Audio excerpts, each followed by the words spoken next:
Avant de commencer cet épisode, je te propose une invitation à se retrouver ensemble en live le mardi 1er septembre à 11 heures. Je propose à cette date une masterclass offerte qui s'appelle From French Money Mindset to Unlimited Receiving. L'idée de cette masterclass, c'est de t'aider à désinstaller ensemble ce que tu as pu apprendre sur l'argent, d'un point de vue de tout ce que tu as pu apprendre culturellement, socialement parlant, etc. Beaucoup en lien avec le contenant euh, dans lequel on baigne en France, mais pas que. Et l'idée, c'est aussi de pouvoir poser les bases d'une nouvelle identité, d'une identité financière qui va te permettre d'attirer un flot financier illimité. Une identité depuis laquelle tu reçois sans avoir besoin de mériter, de prouver ou d'excuser d'exister. Donc on se retrouve le mardi 1er septembre à 11 heures. Le lien d'inscription est dans la description de cet épisode et je me réjouis de t'y retrouver. Et maintenant, place à l'épisode. Si jamais tu t'es déjà dit je n'ai pas les moyens, et sincèrement je pense qu'on se l'est tous déjà dit au moins une fois quelque part, je vais te montrer que c'est pas un fait établi, mais je vais te montrer que c'est une fréquence. Il s'agit de la fréquence du manque et ça change tout parce que ça, tu peux décider consciemment de changer cette fréquence. Bienvenue dans cet épisode de podcast de Magic and Beyond. Aujourd'hui, on va parler d'argent et en particulier, on va parler de pourquoi est-ce que ton cerveau est programmé pour voir le manque en permanence et comment faire pour inverser ça. Je m'appelle Alice Rebière, je suis ingénieure de l'invisible. Je t'aide à casser les structures invisibles qui t'empêchent de passer au prochain palier de ton expansion. Quand on parle de la fréquence du manque, il y a quelque chose de très important à comprendre, c'est que biologiquement parlant, notre cerveau est programmé pour rechercher ce qui manque. Et cette programmation, elle date de la préhistoire. Le cerveau était programmé et est toujours programmé pour la survie de l'espèce. Donc c'est pas un défaut d'être branché sur la fréquence du manque, c'est quelque chose qui est purement et simplement biologique.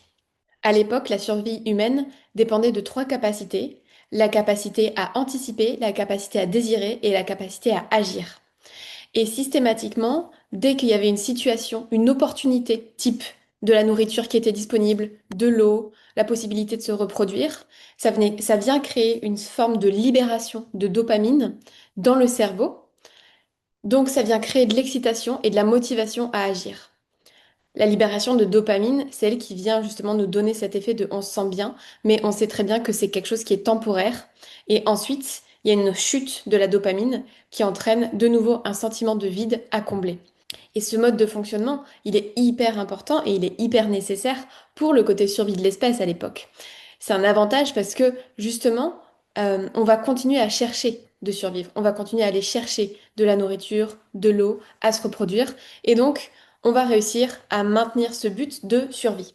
La vraie problématique, c'est qu'aujourd'hui, on n'est plus à la préhistoire et qu'on a le même mode de fonctionnement qui va s'enclencher encore et encore aujourd'hui avec le même programme. Et comme c'est un mode de fonctionnement qui est complètement archaïque, qui est ancien, qui est là depuis super longtemps, ça va vraiment demander un échange conscient, un effort pour pouvoir réussir à transformer le programme intérieur, c'est cette espèce de logiciel qui est installé de regarder le manque en permanence, en permanence, en permanence.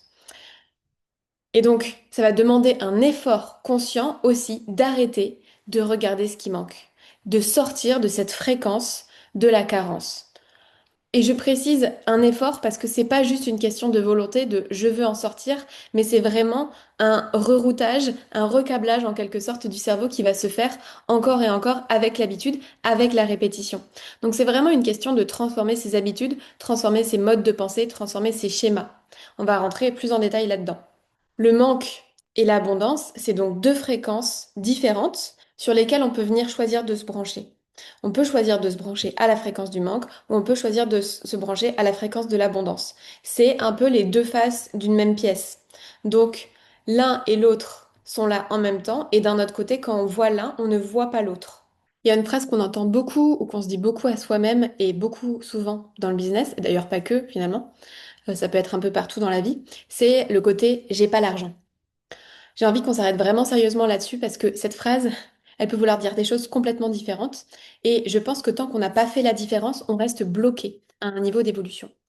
Il y a des moments où factuellement, ça peut être vrai, où littéralement, l'argent n'est pas là, le compte est à zéro, il n'y a rien à optimiser du tout. Ça existe. Clairement, je suis pas en train de te dire que c'est toujours dans ta tête que t'as pas l'argent.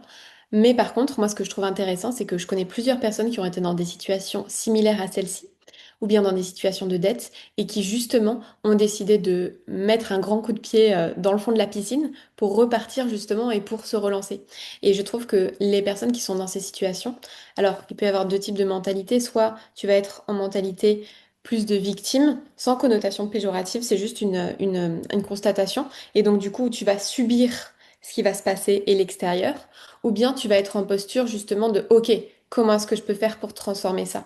Et moi, ce que j'observe, c'est que, en tout cas, les personnes que j'ai côtoyées étaient plutôt dans cette deuxième posture et de dire, OK, très bien, je vois que j'en suis arrivée là, pas de souci, je vais m'en sortir et je vais changer les choses. Et donc, du coup, de vraiment prendre leurs responsabilités pour shifter cette situation.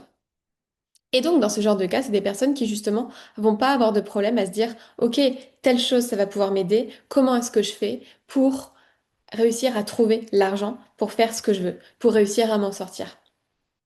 Donc ça, c'est juste pour te partager déjà cette première distinction qui est vraiment la contrainte réelle. La deuxième distinction que j'ai envie de faire, c'est cette deuxième version de j'ai pas l'argent, qui va être beaucoup plus fréquente d'ailleurs qu'on ne le pense, qui est en fait une posture. C'est-à-dire qu'en réalité, l'argent, il est là.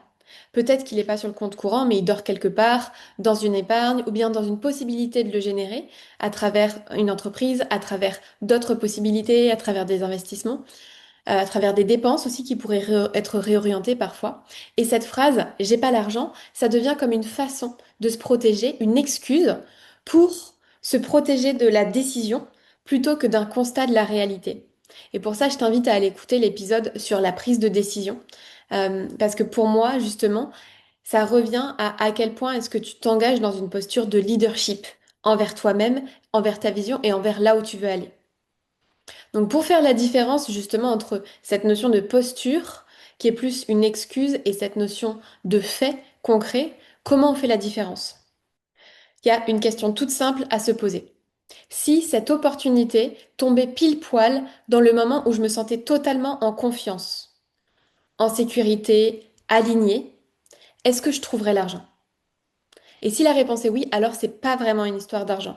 C'est une histoire de peur, et souvent une peur déguisée en contrainte financière. Il y a autre chose qui rentre en jeu aussi dans ce genre de cas. Ça, j'en reparlerai dans un autre épisode sur l'investissement. Mais c'est la notion justement des dépenses qui vont être en accord avec tes valeurs. C'est-à-dire que, en fait, il y a certaines personnes qui n'osent pas dire non. Et pour ne pas prendre position, pour ne pas se positionner, elles préfèrent fuir derrière une fausse excuse qui n'en est pas une, en pensant que l'autre va les laisser tranquilles pour ça. Mais en fait, dans ce cas-là, tu es juste en train de te mentir à toi-même. Parce que finalement, en fait, est-ce que tu écoutes vraiment tes besoins et depuis quel espace est-ce que tu prends tes décisions? Si tu viens nommer le j'ai pas l'argent et que tu repars dans une fréquence du coup qui va vibrer le manque, bah tu vas te recalibrer sur cette fréquence-là. Alors que si tu viens dire j'ai pas envie, ça change totalement. C'est une autre fréquence et là, tu viens t'aligner sur quelque chose qui est beaucoup plus juste pour toi. J'ai envie de te partager une histoire aussi qui m'a beaucoup touchée, c'est l'histoire de Steve Jobs. Donc Steve Jobs, tout le monde le connaît. Steve Jobs, quand il a racheté Pixar, c'était pas encore le géant qu'on connaît aujourd'hui. C'était une toute petite structure qui faisait à peine de l'animation. Et pendant 9 ans, il a investi de sa poche chaque année pour faire survivre cette boîte. Et il a investi environ 50 millions de dollars, je crois. C'était la moitié de sa fortune personnelle à l'époque. Et tout le monde lui disait, c'est une folie ce que tu es en train de faire, c'est un gouffre financier, tu devrais arrêter, etc. Il n'a pas écouté ça, il a écouté sa vision. Et il a décidé de continuer à investir. Et en 1995, avec la sortie de Toy Story, là, tout a basculé et Pixar est devenu ce qu'on connaît, ce grand succès, et Steve Jobs est devenu milliardaire grâce à ça. Pendant ces 9 années, il n'avait aucune garantie que ça marchait. Et je te dis pas parce que tu y crois, ça va marcher, mais que si jamais tu n'y crois pas et si jamais t'écrases toi-même tes rêves et que tu ne te lances pas, si jamais tu ne te choisis pas, en fait, ça va jamais marcher. Je te raconte ça aujourd'hui parce que on est dans une époque où si un investissement ne rapporte pas en 3 mois, on considère que ça n'a pas marché. Et ça, c'est vraiment une posture qui est en lien avec l'époque de notre société, qui est en lien avec ce côté instantané, que beaucoup ont envie de recevoir ici et maintenant tout de suite, de la rentabilité par rapport à leur investissement. Mais on oublie justement que c'est pas une question de retour sur investissement rapide. Le travail, l'investissement, souvent, ça demande de préparer un terrain. Ça demande de cultiver le terrain, ça demande des actions au quotidien, de la discipline pour pouvoir avoir des graines qui vont germer. C'est vraiment la notion de courbe exponentielle où finalement tu sèmes pendant un moment, tu as l'impression qu'il n'y a rien qui pousse et d'un seul coup, pouf, la graine, elle va s'ouvrir et d'un seul coup, tu vas avoir des résultats qui vont apparaître. Et ce qui va changer vraiment ça, c'est vraiment la prise de risque. C'est à quel point est-ce que tu vas oser des paris. Pareil, je t'invite à écouter l'épisode sur la prise de décision. Ils sont assez liés. Donc je pense qu'il y a des choses qui vont vraiment t'aider justement à comprendre ce que je dis dans cet épisode à travers l'autre. La prise de risque, elle va vraiment venir changer la trajectoire de ce qui se passe, mais pas forcément la rapidité du retour. Et je te dis pas ça pour que tu investisses 50 millions de dollars ou que tu attendes les bras croisés. Je te dis ça parce que souvent on a perdu la notion de ce que ça veut dire construire quelque chose de solide. On a oublié que ça prend du temps et que ce temps-là, c'est pas un échec, c'est le prix normal de la construction. Et tout ça, ça amène à un endroit très concret. C'est vraiment cette fréquence du manque qui va se trahir sans qu'on s'en rende compte à travers les mots qu'on utilise au quotidien. Les mots que tu emploies ne décrivent pas juste la réalité, mais ils viennent programmer la réalité que tu vois. Chaque phrase qui part d'un espace de manque, chaque parole qui va partir depuis la fréquence du manque, va fermer une porte au lieu de l'ouvrir. D'où l'importance justement de venir recalibrer son vocabulaire pour venir changer la fréquence sur laquelle tu te branches. Par exemple, quand tu dis j'ai pas les sous, à la place, ce que tu peux dire pour pouvoir recalibrer et te brancher sur la fréquence de l'abondance, c'est comment est-ce que je peux créer ces sous? Où est-ce que je peux les trouver? Tu pars d'un constat fermé à une question pour activer la recherche de solutions. Quand tu dis je suis déçu de ne pas pouvoir m'offrir cette opportunité, je t'invite à recalibrer ton vocabulaire en j'ai tellement hâte de pouvoir me l'offrir. Et là, pareil, tu viens changer l'émotion dans laquelle tu te mets. Donc, tu viens shifter du regret, de la distance, au mouvement vers là où tu veux aller. Et ça va être la même chose pour d'autres thématiques. Par exemple, quand tu dis j'ai pas le temps, ok? Si c'est vraiment important pour toi, comment est-ce que tu peux créer le temps pour ça?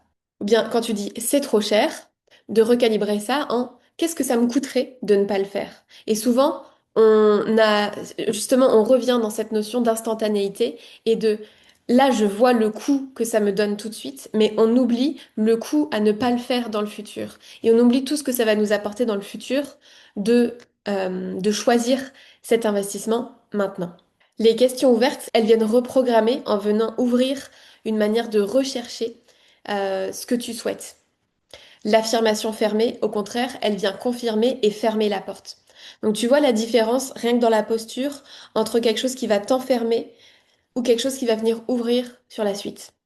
Donc ce que j'ai envie de t'inviter, c'est que la prochaine fois où tu te chopes à dire une phrase qui part depuis cet espace de manque et depuis cet espace de fermeture, c'est pas de nier ce qui s'est passé, mais de dire, tiens, intéressant, je vois dans le mécanisme dans lequel je suis tombée, je repense à l'épisode d'Alice, et donc à la place, je vais transformer ça en une question ou en une anticipation, et de choisir consciemment le vocabulaire que tu vas recalibrer dessus. Je pense qu'il y a quelque chose de naturel et vraiment encore une fois qui est programmé par notre cerveau dans le côté de repartir dans ah mais j'ai pas les sous, ah je sais pas comment faire, je vais pas y arriver, etc. Mais en fait, tout va dépendre du temps dans lequel tu vas passer dans cet état-là. Plus rapidement tu vas faire le shift et dire, OK, je vois que ce que j'ai dit, comment est-ce que je fais pour transformer ça? Ben, plus tu vas prendre en conscience ces changements, plus ça va t'aider justement à recalibrer tes habitudes. Et finalement, ça va devenir une nouvelle habitude que de passer justement directement dans des questions ouvertes plutôt que dans des affirmations fermées. J'ai envie de te partager l'expérience que j'ai vécue, c'était en 2024, où quand Anne-Claire Méré, que j'adore, a proposé sa retraite d'écriture à Bali, la retraite d'écriture était à 5 000 € la semaine. Et quand j'ai vu l'annonce, je me suis dit, oh, c'est pour moi. Et juste, j'ai senti que tout ce qui était proposé sur sa page de vente, tout ce qui était proposé au sein de la retraite, c'était un appel du cœur. Vraiment, j'ai senti que tout mon corps vibrait. Et ensuite, quand j'ai vu le tarif, je me suis dit, ah non, c'est pas pour moi. Ah, c'est pas encore pour moi. Je me suis chopée là-dedans, tout de suite. J'ai fait, ok, n'importe quoi. Là, c'est une histoire que tu es en train de te raconter. Est-ce que c'est important pour toi d'aller dans cette direction? Oui, à ce moment-là, c'était vraiment mon livre qui était ma priorité. Super. Ben, dans ce cas, non seulement mon livre, c'était ma priorité, c'était aligné avec mes valeurs justement de transformation, c'était aligné avec mes rêves d'aller à Bali, d'aller faire une retraite avec Anne-Claire Méret, d'écrire mon livre. En fait, c'est vraiment d'aller revisiter le prisme à travers ce qui est important pour moi, mes rêves, mes projets, à travers les valeurs que j'exprime dans ma vie. Et donc, du coup, je me suis rendu compte que, ben, évidemment, en fait, que c'est important pour moi, évidemment que j'ai envie d'y aller. Donc, au lieu de céder à la panique avant de m'engager, oui, c'est une grosse somme, mais du coup, je me suis posé la question, comment est-ce que je peux aller la créer? Donc oui, il y a un effet saut en parachute de dire, ah, je vais me dire oui, et je ne sais pas comment je vais créer l'argent. Mais par contre, pour moi, à partir du moment où c'est un espace qui part depuis le cœur, qui part depuis vraiment les désirs, les envies profondes, qui sont alignés, il y a forcément de la justesse dans ce qui va émerger, et il y a forcément de la justesse dans tout ce qui va s'enchaîner finalement, ce qu'on appelle the bridge of incidents en anglais. Donc les différents événements qui vont arriver, qui vont t'aider justement à avancer parce que toi, tu t'es mis en chemin. Et ce premier pas, c'est toujours je me mets en chemin et je choisis d'avancer. Euh, Comme un saut en parachute finalement. Et donc du coup, c'est ça qui permet justement à ce que parce que toi tu t'engages, alors l'univers il va venir mettre ses briques et te faire avancer le chemin pour toi. Et là, c'est le moment justement d'aller fermer les oreilles à tous les bruits extérieurs et même les bruits intérieurs qu'on peut se raconter. Le ah non non non non mais je peux pas. Imagine ça marche pas. Imagine je dis oui mais en fait j'y arrive pas, etc. Tac, tu fermes tes oreilles. Là là là, je vous entends pas. J'avance, je reste focus et je trace ma route. Ça change tout comme posture. Ce que j'ai adoré aussi, et ça je le raconterai dans un autre épisode, mais j'ai énormément investi en moi, dans mon business. Et finalement, ce que je me suis rendu compte, c'est qu'à chaque fois, ça m'a apporté un peu plus de clarté, un peu plus de structure, une posture différente, et finalement, ça m'a enrichi. Et du coup, pour moi, c'est vraiment aussi dans cette logique long terme, justement, de sortir de je veux un résultat à court terme. Oui, il y a forcément des résultats qui arrivent à court terme, mais par contre, ce qui compte le plus pour moi, c'est la personne que je deviens. Et clairement, ça fait depuis 10 ans maintenant que je me forme. Ça fait 10 ans que j'ai commencé mon chemin pour me reconvertir. Et pour moi, ça fait et pour moi, chacune des briques qui se sont agencées depuis est venue créer quelque chose de différent pour moi dans mon chemin et surtout est venue comme enrichir la brique précédente.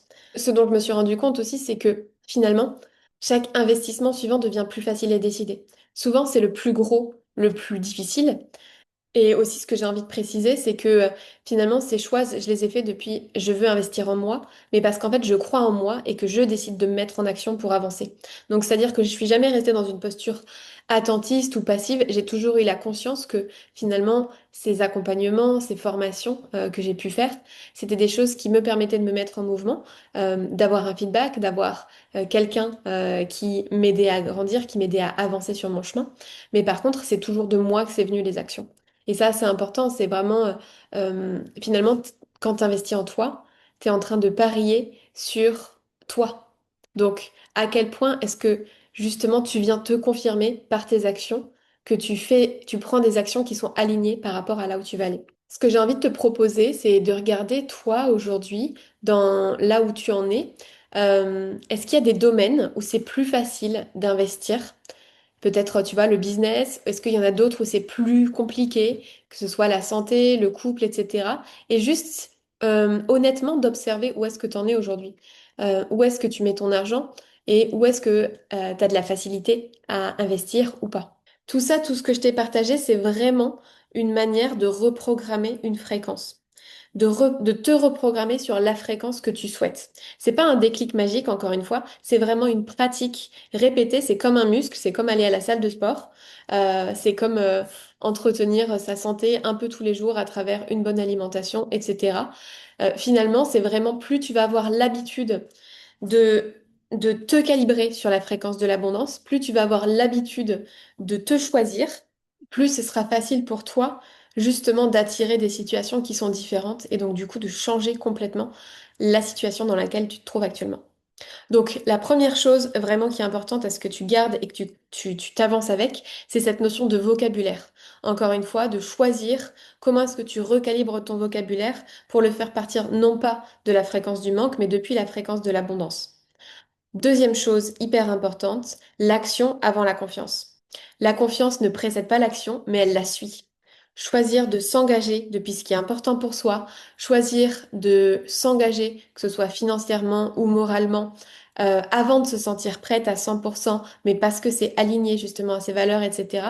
Dans tous les cas, on sera jamais prêt, hein. Parce qu'il y aura toujours des histoires que notre cerveau il aura envie de se raconter, il y aura toujours des peurs, il y aura toujours cette partie justement qui est en lien avec le manque qui va se mettre en lumière. Donc du coup, vraiment, la chose qu'il faut que tu retiennes par rapport à ça, c'est vraiment cette notion de l'action arrive avant la confiance.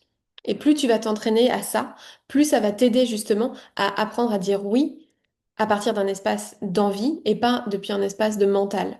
Et donc du coup, de boycotter, ou plutôt pas boycotter, mais bypasser la peur. Troisième chose importante, c'est de regarder où va déjà l'argent aujourd'hui.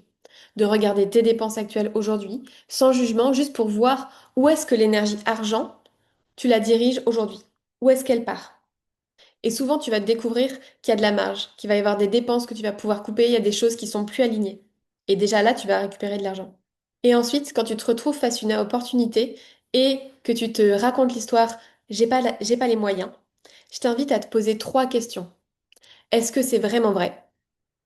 Qu'est-ce que je pourrais créer ou libérer si jamais je le voulais vraiment? Qu'est-ce que ça me coûte de ne pas le faire? Voilà, ça fait un épisode où il y a beaucoup d'informations, où il y a beaucoup de choses que tu peux mettre en pratique aussi déjà dans ton quotidien. Mon objectif ici, c'était vraiment que tu puisses avoir de la valeur et que tu puisses implémenter directement dans ton quotidien pour apprendre à shifter de cette fréquence de manque vers la fréquence de l'abondance. Tu choisisses de recalibrer dès aujourd'hui et de reprogrammer ton cerveau. Donc, je t'invite à regarder cette semaine, ne serait-ce qu'une seule fois, où tu dis, j'ai pas les moyens, quel que soit le sujet, que ce soit aux courses, que ce soit face à une proposition pour une activité ou je ne sais quoi encore, et de te poser ces trois questions qu'on vient de se voir. Je te les répète pour que tu les aies bien en tête. Premièrement, est-ce que c'est vraiment vrai? Qu'est-ce que je pourrais créer ou libérer si je le voulais vraiment? Qu'est-ce que ça me coûte de ne pas le faire? Et là, tu vas sentir si c'est aligné ou si c'est pas aligné pour toi. Comme je le disais au début de l'épisode, pour pouvoir aller plus loin sur ces sujets, pour pouvoir aller plus loin, pour déconstruire ce que tu as appris sur le rapport à l'argent et pour te permettre de mettre en place, de télécharger les codes d'une nouvelle identité, je t'invite à la masterclass que j'offre le 1er septembre à 11 heures. From French Money Mindset to Unlimited Receiving. On va désinstaller ensemble tout ce que tu as appris sur le rapport à l'argent et poser les bases d'une nouvelle identité qui est basée sur le flow financier illimité. Tu vas apprendre à devenir quelqu'un qui peut recevoir sans avoir besoin de prouver qu'il mérite ou de t'excuser d'exister. Je t'invite à cliquer sur le lien dans la description pour pouvoir nous rejoindre et je te dis à très bientôt.